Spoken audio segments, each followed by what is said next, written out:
At noon, we got Duquesne, who went 8-3, traveling to Pitt, who went 7-6 last year. Pitt favored by 37.5 points on the ACC network. Eli Holstein went 180 at 291 last year, threw for 2,225 yards, 17 touchdowns, 7 interceptions. Desmond Reed had 184 carries for 966 yards and 5 touchdowns. And Kanata Mumpfield had 52 catches for 813 yards and 5 touchdowns. This Pitt team was so interesting last year because you were looking at them, they were sitting 7-0. They got 5 games left. You're sitting at 7-0. And it's like, well, this Pitt team could make the college football playoff, because if you were talking about it, right, you were looking at teams that could make the college football playoffs from the ACC. Believe it or not a lot of people were talking about SMU. I mean, they were getting a little bit of buzz, but this was a one-loss team. They couldn't afford to stumble down the stretch. Midway through the year, they still had Louisville and Pitt still on their schedule, and it was looking like, I don't know if that's going to happen, really, if you're SMU, right? But, and Pitt was looking strong, right? I mean, yeah, they pulled out some ekers, but so did Miami, right? And we were all high on Miami. We all thought Miami was going to be the team, right? And we're looking at Pitt, right? And yeah, it was an easy front-loaded schedule. And yeah, you eked by Cal, but so did Miami. Yeah, you eked by West Virginia, but West Virginia is not an awful squad.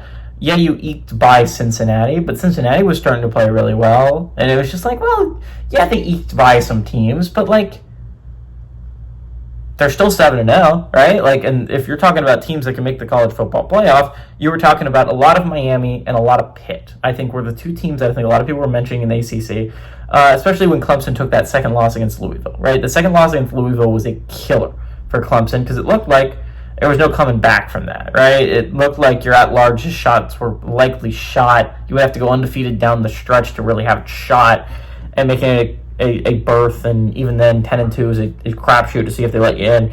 And so Pitt was looking solid at 7-0, and then they drew SMU. And they drew SMU, and they got their asses handed to them. But you're still sitting at 7-1, right?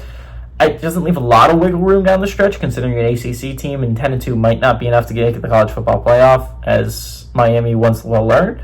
But you're still in great spot. You don't have the hardest schedule down the stretch. And then they played Virginia. And Virginia was the embarrassing one. They found a way to lose to Virginia. And that one hurt if you're Pitt, right?